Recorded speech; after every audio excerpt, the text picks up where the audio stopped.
Okay, guys, thank you so much and welcome to another exciting edition of United and Everything Football.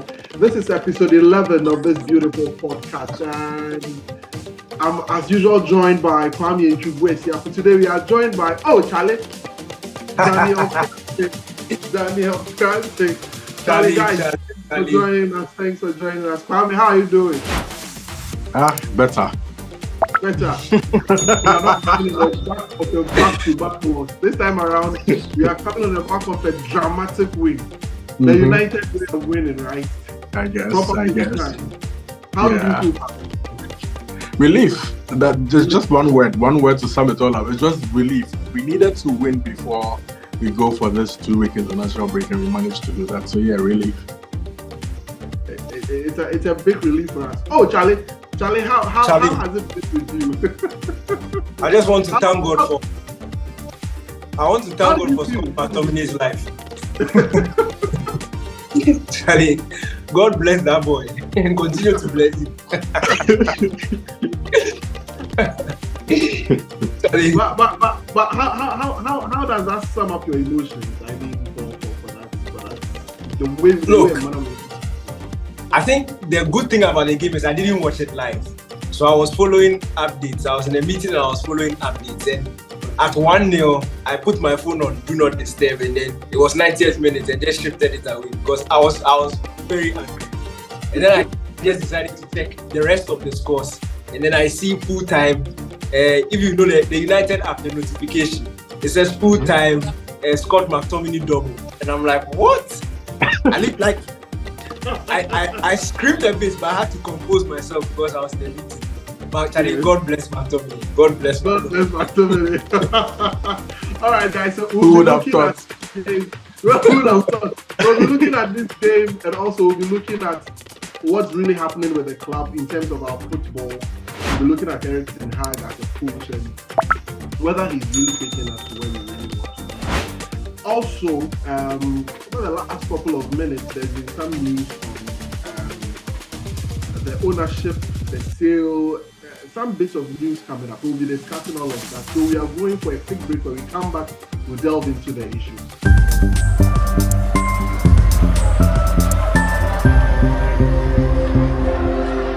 Okay, thank you very much, and you are welcome back from that quick break. So we are going straight into United versus Brentford, and also we'll tie that into the issues happening at the club. What is accounting for the poor start of the season? Already we've lost 6 games, and that is very, very uncharacteristic. I don't remember a season where we've lost 6 out of 11 games that we've played.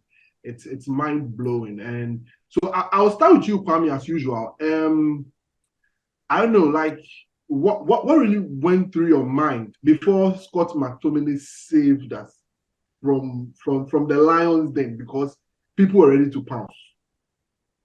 I'll be honest with you, I felt so vulnerable and so sad. I was just reflecting on the fact that, we previewed the game and then we said, we're in crisis. We're in crisis. I was just saying to myself, hey, so we're going to go through another 2 weeks of bad press, trolls, torture, and then these guys are going to come back and then hit us some more. There was just like a stream of emotions going on. And then, out of nowhere, Scott McTominay, he just saved us. He saved our international break. He saved us from, God bless him. There's not much else we can say. Just God bless him. Probably it's a turning point in our season. Who knows? Probably it's a turning point. Danny, a lot has been going on. I mean, if I analyze our season, I don't know whether it's some people will say coaching. Yes, coaching is also part of it. Some people say we've had games where we've had spells where we are playing well, then we go off totally.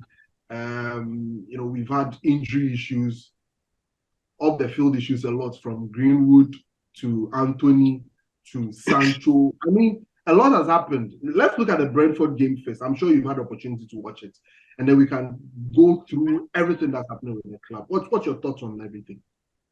Okay, again, as I mentioned earlier, I didn't watch that game live. So the advantage for me is that when I was watching the repeat, I already knew the score, emotions were out of it, and I was properly able to analyze the game. I think we were very poor. And I think it was basically what we've seen throughout this season. Structurally, we're not. It's still very difficult to understand what Erik ten Hag is trying to do. And that in the first place is a problem, because if we are struggling to see it, then clearly it means the players are also not on the same wavelength with the manager. Chances creation was on a low. And it's like if Bruno doesn't have the ball, then nothing is going to happen in terms of a chance. And again, that is also a problem. If the ball is not reaching Højlund, then it's almost like we don't have a chance of scoring. I don't know where Rashford's form have gone, but for me, over the last 7 years, I've become used to the player that he is. I really don't expect much from him. If he gives it, fine. If he doesn't, I'm okay, because I know he's very inconsistent. But it was basically a reflection of what we've seen throughout the season. The only difference is that the two stones that the builders rejected are the ones who build us out of trouble. And for me, that's the positive. That's the positive I want to see, because in as much as the favorites, the very good players, were struggling, you saw two players who were out of sorts in terms of confidence in the past few weeks, the past few months, in fact. In fact, they both almost left the team, if you remember, in the summer. Yeah. They were supposed to leave, and some way, somehow, they stayed behind.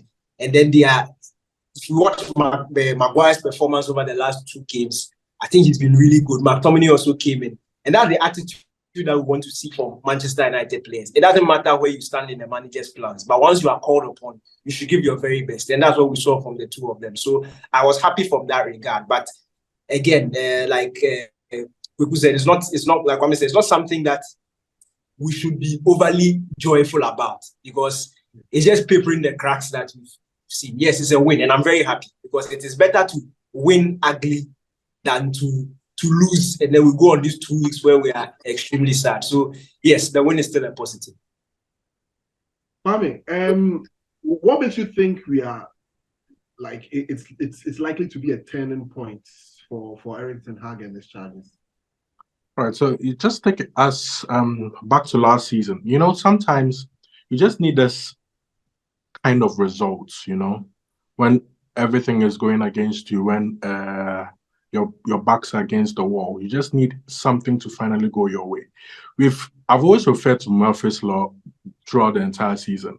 Nothing seems to be going our way, not just in terms of injuries and all those kind of off-field issues. I'm talking about even things that happen on the field. A lot of VAR decisions going against us. Another VAR decision did go against us prior to McTominay even leveling the scoreline. You could just see it was almost like deja vu is going to happen all over again. So when you do get that lucky break, you sort of have this feeling. We had that feeling against Liverpool last season when we had a very significant result against our rivals. I feel like this could be another one of those kind of results, one that just, you know, turns the tables around.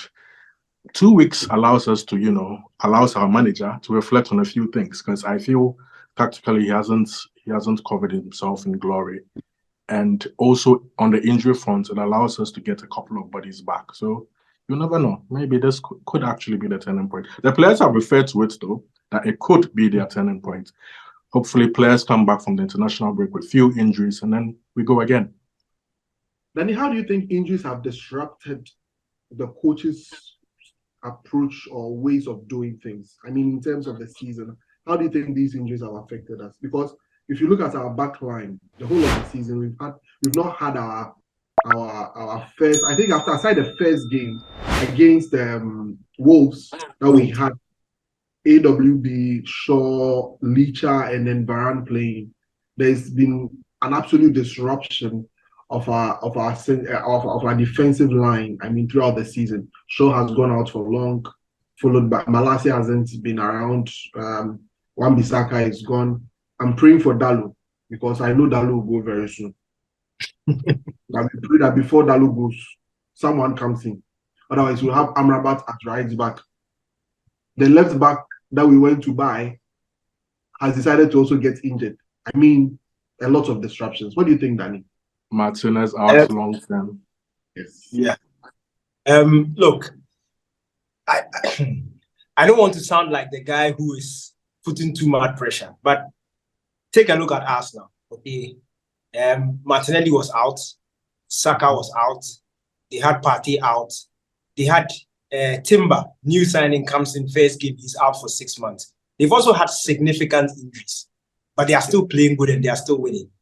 You go to Manchester City, Rodri suspension, Kevin De Bruyne has even kicked the ball this season. There are big players who are missing from the Manchester City team, and there are players who played a significant role in last season's treble. John Stones has been injured throughout, but they are still playing well and they are still winning. My point is, we've seen patches this season where we've had almost the full set together, but still it hasn't looked good. You mentioned the first game against Wolves, we had our full back line. The second game, I think it was only Varane who sat that. No, Varane played the second and third game. I think it was after the Spurs game. We had the full. Yes. Yeah.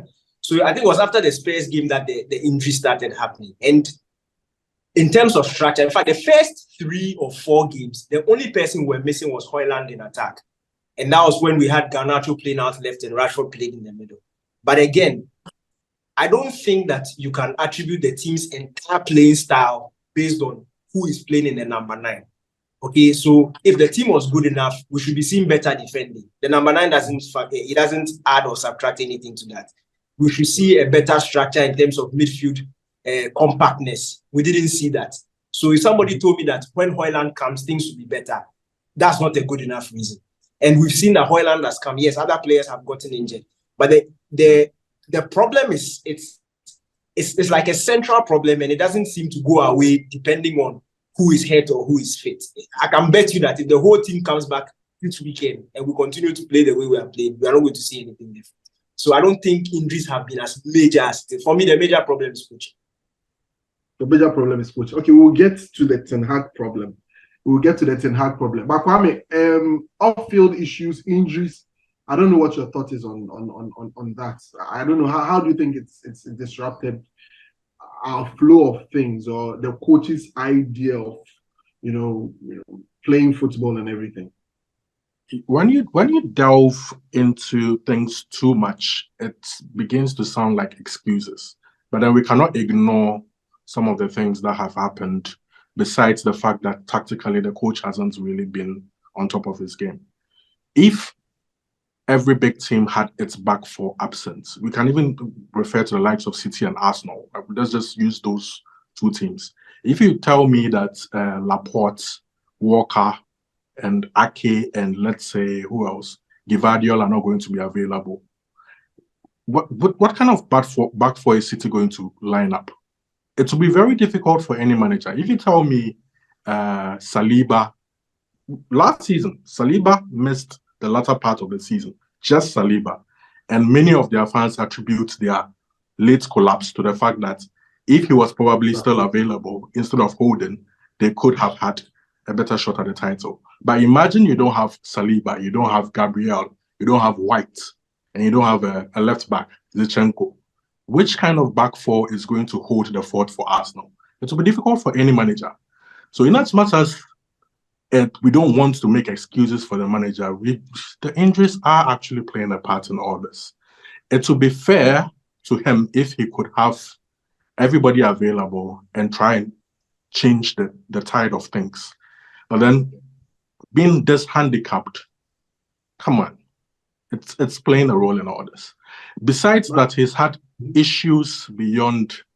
We had a Ronaldo issue last season. This season, it started with the Mason Greenwood situation, how the club was going to handle it, and the manager expecting to have the player available. The player wasn't available, shot in attack. Then came the Sancho situation. We've had the Anthony situation.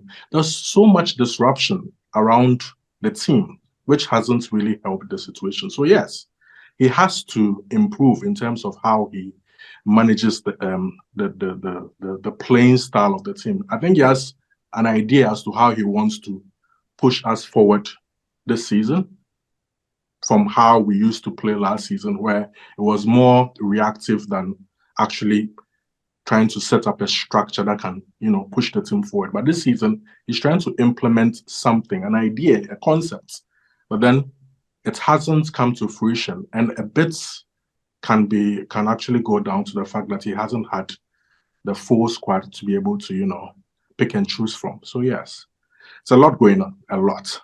What's going on? Danny, let's come to the Ten Hag problem. I want you to spend time on that.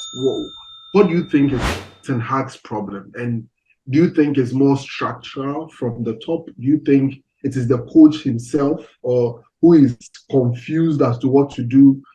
Clearly, this season's style of play is different from the way we played last season. I mean, you could see he's trying to do something where structurally it's not coming together for him. Where there are a lot of gaps. People are rolling over us throughout in midfield so easily. All of these things that's happening. Let's look at the Ten Hag problem. I target Ten Hag problem because I know your thoughts towards Ten Hag, but I want to know, what is the Ten Hag problem, man? I'll clarify first. My thoughts towards Ten Hag, I love the guy. Since 2019, I've been wanting him to come to Man United. And that's why I've personally put it on myself to make sure that if you hear anybody's voice from Africa, it will be my voice telling him to sit up, because he has to succeed for me to look good. That's why I'm very critical of him. Now, is this tough love? Yes, it's tough. It has to work. It has to work because, look, I think Ten Hag is a brilliant coach.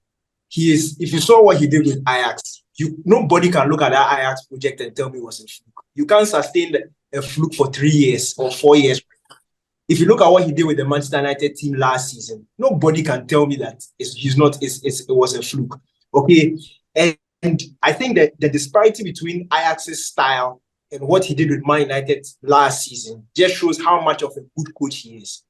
He came with a team, wanted to implement a philosophy. He looked at the group of players, knew it wouldn't work, and he literally did touch and go from the Liverpool game to the end of the season. We finished third. We won a trophy. We're in the final of another cup. And I can bet you, if we had a larger squad, we would have gone way further in the Europa League. So last season was good. But then that is past. We don't judge somebody on what he's done in the past. And we only judge you in the past if you've done a volume of work at the highest level, which can continue to speak for you for years. Even Mourinho didn't get that time. And even Mourinho is not getting that time in modern day football. So you have to understand how ruthless football is these days. Now he comes into this season, and the first thing is, for me, the lack of a sporting director, a football director, somebody overseeing transfers. Now, people underestimate the importance of that thing. In the past, coaches were what I like to call managers. Talent ID, they were good at it. So you look at the track record of Ferguson, you look at Wenger. They were scouting players themselves. They were fathers. They were coaches. They were managers. They were all in one. These days, the new breed, how modern day football is structured, coaches are coaches. So Ten Hag is a 4-4-2, 4-3-3 man. It will take time for him to build that management capacity in himself, where he's able to manage talent, manage egos, all these things. Number 3, he's come from a system where his whole career, he has never been in charge of identifying players and saying, I want this person, I want this person. If you know how the Ajax structure works, and in fact, it goes way even before Erik Ten Hag, the football director and the CEO basically run the club in terms of who comes in. The coach's job is to coach, okay? And it is with pedigree that you start having a say in who comes. So the better, the higher your performance, the more input they'll consider from you. So yes, you can say that in the latter part of Ten Hag's reign at Ajax, he probably would have had a way. Though maybe I prefer this player. Why? But it will be a discussion. It is not a veto thing. So with Man United, the fact that he doesn't have that structure behind him, that can clearly understand the type of football he wants to play, the philosophy, and then help him guide in the sort of players that will fit and the timing of the players that will come in. Let me explain the timing. Like last season, okay, when you look at United's structural problem last season, and forget the fact that I'm a big David De Gea fan, but when you look at that structural problem, what was causing Man United to concede chances, what was causing Man United to struggle to keep the ball, wasn't a goalkeeping problem. It was from the midfield. So a good sporting director will identify that this midfield is not comfortable holding the ball. They can't control possession in phases of the game. It is like the opposition can easily press them or force them to do certain things that the opposition wants them to do. So if you notice, United were easily forced back last season. That contributed in the high number of touches that David De Gea was having, as compared to Arsenal, who limited the touches of Ramsdale because Arteta knew that Ramsdale, in terms of ball keeping ability, ball playing ability, wasn't up to like the top goalkeepers in the world. So the system at Arsenal last season was structured to take away that responsibility from Ramsdale. But the principles of the team still remained the same. They were still able to keep possession. The ball only came to Ramsdale as a last resort. But Man United's midfield is struggling. So you press them small, they turn back and they pass to De Gea. Then De Gea blasts the ball inside and they say De Gea can pass. That is not his problem. The root cause of the problem isn't the goalkeeper's inability to play. It is the midfield and the whole structure of the team's inability to kick the ball. So if there was a good sporting director, you identify that the first need of this team is a receiver, a controller, a dictator, somebody in the mode of the Jorginhos, the Rodris, the Partys, because it is very essential for a top team to have a player of that mode. Look across the whole of Europe. All the big teams that are there, every single one of them has that profile of player. You go to Barcelona, they lost Busquets, they straight away went for Oriol Romeu. He has that thing in him. You go to Real Madrid, they have Tchouaméni, they have Toni Kroos. You even come to the Premier League. Man City have Rodri, they have Calvin Phillips sitting on the bench. Arsenal have Jorginho, Partey, and Rice. Chelsea went for Caicedo. Liverpool tried Lavia, they tried Caicedo. Everybody's looking for that type of player because what in modern day football, the big teams are constantly under pressure, and almost every team has adopted the principle of pressing. So you need your midfield to be press resistant, and it is the players of that mode who can keep the ball regardless of the pressure that they are facing. And when it comes to the Man United midfield, you don't have anybody like that. Casemiro is simply a destroyer. And again, I called it when he was coming. I like the guy.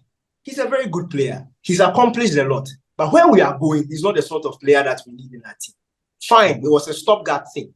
But for me, if United were as ruthless as Ten Hag is trying to portray, Casemiro should be sitting on the bench. Quick. Amrabat should be starting games, pairing him with somebody who is a bit more offensive in that sense. Now, you could understand the idea behind that, going to bring Mount. But Mount is not elite in that level. And again, a Mount transfer, I'm saying that, you see, all the transfers make sense. But the timing of the transfers is where the problem is. So Mount, if the system was working, okay, and we had a team that could keep the ball, we had a team that was comfortable controlling possession. Mount's biggest asset is his off-the-ball movement, his ability to press, his energy, his tenacity. Okay, if you have players like Bruno and Mason Mount, when you lose the ball, that split-second time where you counter press, that is where Mount is best suited. But until you fix the system for Mount to be useful in that regard, he just becomes a passenger. And then people will look and see Mount as a bad player. But to be honest, for me, I don't think there's any bad player in today's world of football. It is just players who have found themselves in the right system who tried. Take De Bruyne out of Man City and go and put him at Atletico Madrid. In 3 months, we'll say De Bruyne is not good. Take Oriol Romeu. I said this thing a while ago. If Kante had spent his entire career in Barcelona, he wouldn't have been the player that we know him to be. Because Barcelona their principles doesn't necessarily sit with Kante's style. So that's some of these things that fans need to understand. When, again, I like the team, so I'm very critical of the team. When players come in and we say certain things, it's not because we don't like the players. Okay, you can separate a good player from a poor system. Do you get my point? So Højlund can be a very good player, but he may not be fitted for Man United at this time. Anthony, and I made a lot of noise about Anthony. I absolutely love the guy. I think in the right system, he's a complete entertainer. He can create chances, but we've not created the environment for him to come out and succeed. So if United had a sporting director, that sporting director will look Ten Hag in the face and tell him that, look, for the 100 million... I want to ask something. Yeah. You've kept using sporting director. You know the question I'm going to ask. where do you put John Mertog in the scheme of things? Because in the club structure, he's the man that has been put up there to handle situations like that. Okay. Look, okay, it's a Man United platform, so we can be brutally in 2 minutes. In 2 minutes. We have just minutes. about 9 minutes to go because we have the other things to talk about. Charlie, look, it's a Man United platform. Let's be brutally honest. When you look at the caliber of John Mertog and you compare him to the guys in the top 6 or his peers in the top, he ranks nowhere close. This is the first time he's doing a job in this nature. If you look at his track record and his CV, he's never done a job of this nature. And that's another thing about Man United. It's a club of nepotism, family and friends. So once you spend long in the club, we'll find a position for you. That's not where we want to go. And that's where I have the issue with the ownership. That's the only thing I have with the issue with the ownership. Danny, a question on Mertog. Yeah. So should Erik ten Hag have accepted to work with Ralf Rangnick? RR. Look, why did Rangnick come in the first place? He came to see us to the end of the season and be a consultant. The consultancy part was the most important thing. Consultant for 2 years. Rangnick's in the last 10 years, that was Rangnick's job. Sporting director, overseeing transfers. So why do you let him go? Why do you think Erik turned it down? Why do I think he turned him down? Because for the first time, he was going to have freedom. I don't think he enjoyed working under Overmars and Van der Sar. And that is another thing about Man U that fans need to understand. Under Ole had veto on transfers. The players he wanted, he got. And forget that thing in his interview where he said he never got his first choice signing. There's no manager in this world that has ever got their first choice signings. The fact is that if you don't say yes, we are not going to buy. That is veto. You go to Mourinho. We bought Mourinho players for Jose Mourinho. Look at the caliber of players we bought for Van Gaal. Van Gaal players. And that is the reason why United struggles. And it's like every time a new manager comes, they say be patient because he's building what? If there was structure, okay, the players we would have bought for Van Gaal would have been good enough for Mourinho, would have been good enough for Ole, would have been good enough for Ten Hag, and would have been a continuous process. So what we are doing with Ten Hag is basically what we've done with Mourinho, what we've done with Ole, what we've done with. And now the hope is that Ten Hag will do well so that he can stay for a long time. But if he doesn't do well, then we are going to press the reset button again. So that's where my problem is. We need to fix that structure thing. And that structure thing will come with somebody who understands the sporting director well, get us the right players at the right time. Let's delve into the ownership. Delve into the Kwame, let me pick your thoughts on the issues. Danny has said a lot. I wish you would have reacted to it, but we don't have time. We have just about 5 minutes to go. I mean, a lot has been coming up with the ownership. I don't know, where do you think we are headed towards with this news that's coming up about Sir Jim Ratcliffe wanting some 25%, Sheikh Jassim is still negotiating and all of that? What was its implications for the Glazers and the team as well? I think most fans want the Arabs in for obvious reasons. If with Newcastle United popping up from nowhere, City still seems to be going strong. You know, they all have Arab money. If you're going to compete against these people, we need that sort of money, that sort of backing to be able to. And it also comes to the fact that if there's a change of ownership, these incompetent people we are talking about would inevitably have to leave. Yeah. And we know the track record of these Arabs. They want the best. Yeah. So we expect that, we are hoping, let me just use that word, hoping that it goes their way. But then from the look of things, we know the Glazers, they'll give it to the highest bidder, the offer that best suits them, their pockets. So if Sheikh Jassim is going to insist on, I'm not going to budge in terms of my offer, I think we're going to be in trouble. It's going to land in the arms of who, and nobody wants to be. See, if the club is sold to that guy, I'd probably consider supporting Madrid. I'm not supposed to say this on this platform, but I've said it.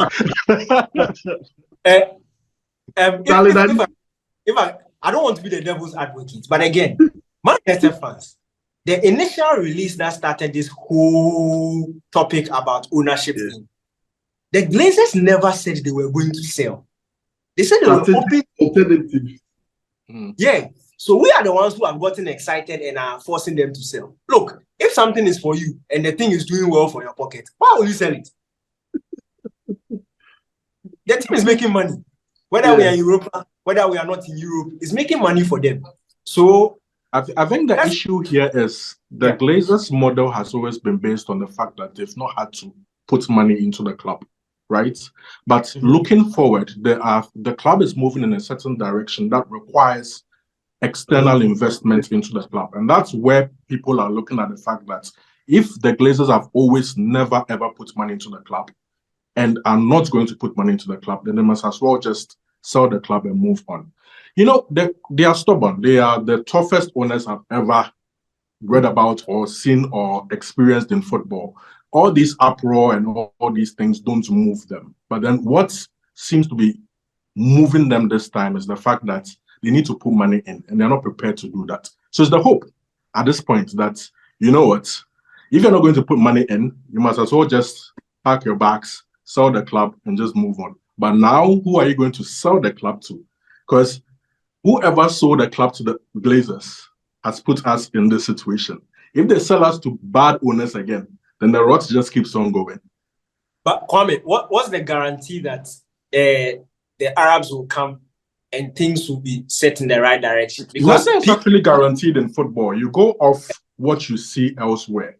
You go off the fact that, you know, whatever the Arabs touch lately in the past decade seems to move in a certain direction. So it's the hope that if they do touch Manchester United, we would also move in the right direction.